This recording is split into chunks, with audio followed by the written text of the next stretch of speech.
Of genius they make no account, for they say that everyone is a genius, more or less. No one is so physically sound that no part of him will be even a little unsound, and no one is so diseased but that some part of him will be healthy, so no man is so mentally and morally sound, but that he will be in part both mad and wicked, and no man is so mad and wicked but he will be sensible and honorable in part. In like manner there is no genius who is not also a fool, and no fool who is not also a genius. When I talked about originality and genius to some gentlemen whom I met at a supper party given by Mr. Thims in my honor, and said that original thought ought to be encouraged, I had to eat my words at once. Their view evidently was that genius was like offences, needs must that it come, but woe unto that man through whom it comes. A man's business, they hold, is to think as his neighbors do, for heaven help him if he thinks good what they count bad. And really it is hard to see how the Erewhonian theory differs from our own, for the word idiot only means a person who forms his opinions for himself.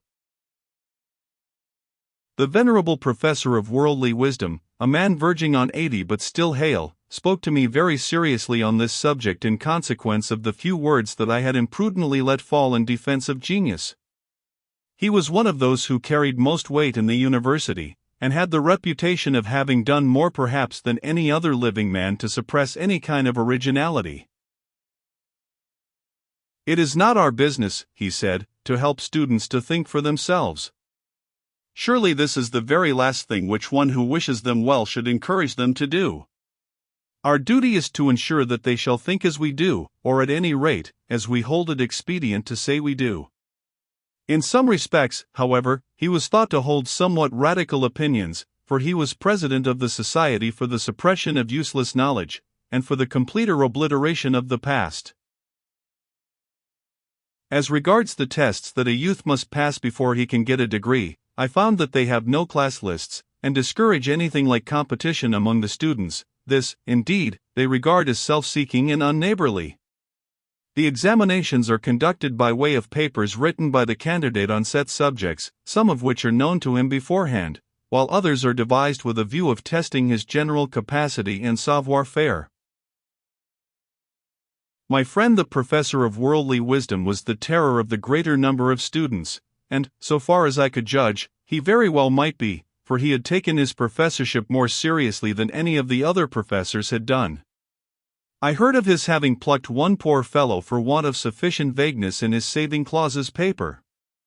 Another was sent down for having written an article on a scientific subject without having made free enough use of the words carefully, patiently, and earnestly. One man was refused a degree for being too often and too seriously in the right, while a few days before I came a whole batch had been plucked for insufficient distrust of printed matter.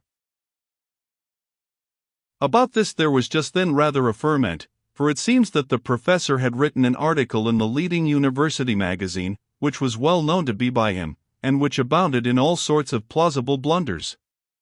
He then set a paper which afforded the examinees an opportunity of repeating these blunders, which, believing the article to be by their own examiner, they of course did. The professor plucked every single one of them, but his action was considered to have been not quite handsome. I told them of Homer's noble line to the effect that a man should strive ever to be foremost and in all things to outvie his peers, but they said that no wonder the countries in which such a detestable maxim was held in admiration were always flying at one another's throats.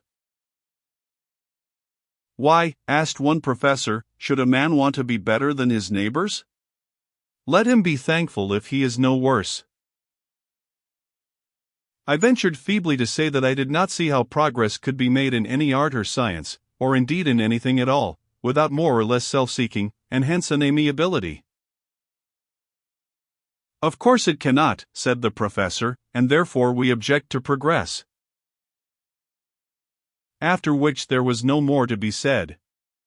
Later on, however, a young professor took me aside and said he did not think I quite understood their views about progress. We like progress, he said, but it must commend itself to the common sense of the people. If a man gets to know more than his neighbors, he should keep his knowledge to himself till he has sounded them, and seen whether they agree, or are likely to agree with him. He said it was as immoral to be too far in front of one's own age, as to lag too far behind it. If a man can carry his neighbors with him, he may say what he likes, but if not, what insult can be more gratuitous than the telling them what they do not want to know? A man should remember that intellectual overindulgence is one of the most insidious and disgraceful forms that excess can take. Granted that everyone should exceed more or less, inasmuch as absolutely perfect sanity would drive any man mad the moment he reached it, but he was now warming to his subject, and I was beginning to wonder how I should get rid of him, when the party broke up, and though I promised to call on him before I left, I was unfortunately prevented from doing so. I have now said enough to give English readers some idea of the strange views which the Erewhonians hold concerning unreason, hypothetics, and education generally. In many respects they were sensible enough, but I could not get over the hypothetics, especially the turning their own good poetry into the hypothetical language. In the course of my stay I met one youth who told me that for 14 years the hypothetical language had been almost the only thing that he had been taught, although he had never, to his credit, as it seemed to me, shown the slightest proclivity towards it, while he had been endowed with not inconsiderable ability for several other branches of human learning. He assured me that he would never open another hypothetical book after he had taken his degree, but would follow out the bent of his own inclinations. This was well enough, but who could give him his 14 years back again? I sometimes wondered how it was that the mischief done was not more clearly perceptible, and that the young men and women grew up as sensible and goodly as they did, in spite of the attempts almost deliberately made to warp and stunt their growth. Some doubtless received damage, from which they suffered to their life's end, but many seemed little or none the worse, and some almost the better. The reason would seem to be that the natural instinct of the lads in most cases so absolutely rebelled against their training, that do what the teachers might they could never get them to pay serious heed to it. The consequence was that the boys only lost their time, and not so much of this as might have been expected, for in their hours of leisure they were actively engaged in exercises and sports which developed their physical nature, and made them at any rate strong and healthy. Moreover, those who had any special tastes could not be restrained from developing them. They would learn what they wanted to learn and liked, in spite of obstacles which seemed rather to urge them on than to discourage them, while for those who had no special capacity, the loss of time was of comparatively little moment. But in spite of these alleviations of the mischief, I am sure that much harm was done to the children of the sub-wealthy classes, by the system which passes current among the Erewhonians as education. The poorest children suffered least if destruction and death have heard the sound of wisdom. To a certain extent poverty has done so also. And yet perhaps, after all, it is better for a country that its seats of learning should do more to suppress mental growth than to encourage it. Were it not for a certain priggishness which these places infuse into so great a number of their alumni, genuine work would become dangerously common. It is essential that by far the greater part of what is said or done in the world should be so ephemeral as to take itself away quickly. It should keep good for 24 hours, or even twice as long, but it should not be good enough a week hence to prevent people from going on to something else. No doubt the marvelous development of journalism in England, as also the fact that our seats of learning aim rather at fostering mediocrity than anything higher, is due to our subconscious recognition of the fact that it is even more necessary to check exuberance of mental development than to encourage it. There can be no doubt that this is what our academic bodies do, and they do it the more effectually because they do it only subconsciously.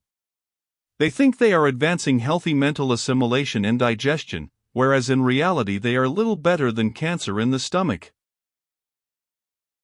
Let me return, however, to the Erewhonians. Nothing surprised me more than to see the occasional flashes of common sense with which one branch of study or another was lit up, while not a single ray fell upon so many others. I was particularly struck with this on strolling into the art school of the university. Here I found that the course of study was divided into two branches, the practical and the commercial, no student being permitted to continue his studies in the actual practice of the art he had taken up, unless he made equal progress in its commercial history. Thus those who were studying painting were examined at frequent intervals in the prices which all the leading pictures of the last 50 or 100 years had realized, and in the fluctuations in their values when, as often happened, they had been sold and resold 3 or 4 times. The artist, they contend, is a dealer in pictures, and it is as important for him to learn how to adapt his wares to the market, and to know approximately what kind of a picture will fetch how much, as it is for him to be able to paint the picture. This, I suppose, is what the French mean by laying so much stress upon values. As regards the city itself, the more I saw the more enchanted I became. I dare not trust myself with any description of the exquisite beauty of the different colleges, and their walks and gardens. Truly in these things alone there must be a hallowing and refining influence which is in itself half an education, and which no amount of error can wholly spoil. I was introduced to many of the professors, who showed me every hospitality and kindness. Nevertheless I could hardly avoid a sort of suspicion that some of those whom I was taken to see had been so long engrossed in their own study of hypothetics that they had become the exact antitheses of the Athenians in the days of St. Paul, for whereas the Athenians spent their lives in nothing save to see and to hear some new thing, there were some here who seemed to devote themselves to the avoidance of every opinion with which they were not perfectly familiar, and regarded their own brains as a sort of sanctuary, to which if an opinion had once resorted, none other was to attack it. I should warn the reader, however, that I was rarely sure what the men whom I met while staying with Mr. Thims really meant, for there was no getting anything out of them if they scented even a suspicion that they might be what they called giving themselves away. As there is hardly any subject on which this suspicion cannot arise, I found it difficult to get definite opinions from any of them, except on such subjects as the weather, eating and drinking, holiday excursions, or games of skill. If they cannot wriggle out of expressing an opinion of some sort, they will commonly retail those of someone who has already written upon the subject, and conclude by saying that though they quite admit that there is an element of truth in what the writer has said, there are many points on which they are unable to agree with him. Which these points were, I invariably found myself unable to determine. Indeed, it seemed to be counted the perfection of scholarship and good breeding among them not to have, much less to express, an opinion on any subject on which it might prove later that they had been mistaken. The art of sitting gracefully on a fence has never, I should think, been brought to greater perfection than at the Erewhonian colleges of unreason. Even when, wriggle as they may, they find themselves pinned down to some expression of definite opinion, as often as not they will argue in support of what they perfectly well know to be untrue. I repeatedly met with reviews and articles even in their best journals, between the lines of which I had little difficulty in detecting a sense exactly contrary to the one ostensibly put forward. So well is this understood, that a man must be a mere tyro in the arts of Erewhonian polite society, unless he instinctively suspects a hidden ye in every nay that meets him. Granted that it comes to much the same in the end, for it does not matter whether ye is called ye or nay, so long as it is understood which it is to be, but our own more direct way of calling a spade, rather than a rake, with the intention that everyone should understand it as a spade, seems more satisfactory. On the other hand, the Erewhonian system lends itself better to the suppression of that downrightness which it seems the express aim of Erewhonian philosophy to discountenance. However this may be, the fear of giving themselves away disease was fatal to the intelligence of those infected by it, and almost everyone at the colleges of unreason had caught it to a greater or less degree. After a few years atrophy of the opinions invariably supervened, and the sufferer became stone dead to everything except the more superficial aspects of those material objects with which he came most in contact. The expression on the faces of these people was repellent. They did not, however, seem particularly unhappy, for they none of them had the faintest idea that they were in reality more dead than alive. No cure for this disgusting fear of giving themselves away disease has yet been discovered.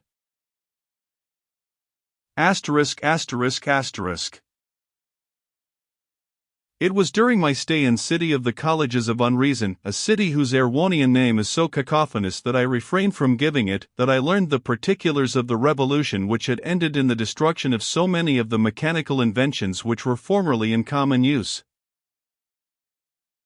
Mr. Thims took me to the rooms of a gentleman who had a great reputation for learning, but who was also, so Mr. Thims told me, rather a dangerous person, inasmuch as he had attempted to introduce an adverb into the hypothetical language. He had heard of my watch and been exceedingly anxious to see me, for he was accounted the most learned antiquary in Erewhon on the subject of mechanical lore. We fell to talking upon the subject, and when I left he gave me a reprinted copy of the work which brought the revolution about. It had taken place some 500 years before my arrival. People had long become thoroughly used to the change, although at the time that it was made the country was plunged into the deepest misery, and a reaction which followed had very nearly proved successful. Civil war raged for many years, and is said to have reduced the number of the inhabitants by 1/2. The parties were styled the machinists and the anti-machinists, and in the end, as I have said already, the latter got the victory, treating their opponents with such unparalleled severity that they extirpated every trace of opposition. The wonder was that they allowed any mechanical appliances to remain in the kingdom. Neither do I believe that they would have done so, had not the professors of inconsistency and evasion made a stand against the carrying of the new principles to their legitimate conclusions. These professors, moreover, insisted that during the struggle the anti-machinists should use every known improvement in the art of war, and several new weapons, offensive and defensive, were invented while it was in progress. I was surprised at there remaining so many mechanical specimens as are seen in the museums, and at students having rediscovered their past uses so completely, for at the time of the revolution the victors wrecked all the more complicated machines, and burned all treatises on mechanics, and all engineers' workshops, thus, so they thought, cutting the mischief out root and branch, at an incalculable cost of blood and treasure. Certainly they had not spared their labor, but work of this description can never be perfectly achieved, and when, some 200 years before my arrival, all passion upon the subject had cooled down, and no one save a lunatic would have dreamed of reintroducing forbidden inventions, the subject came to be regarded as a curious antiquarian study, like that of some long-forgotten religious practices among ourselves. Then came the careful search for whatever fragments could be found, and for any machines that might have been hidden away, and also numberless treatises were written, showing what the functions of each rediscovered machine had been, all being done with no idea of using such machinery again, but with the feelings of an English antiquarian concerning druidical monuments or flint arrowheads. On my return to the metropolis, during the remaining weeks or rather days of my sojourn in Erewhon, I made a resume in English of the work which brought about the already mentioned revolution. My ignorance of technical terms has led me doubtless into many errors, and I have occasionally, where I found translation impossible, substituted purely English names and ideas for the original Erewhonian ones, but the reader may rely on my general accuracy. I have thought it best to insert my translation here.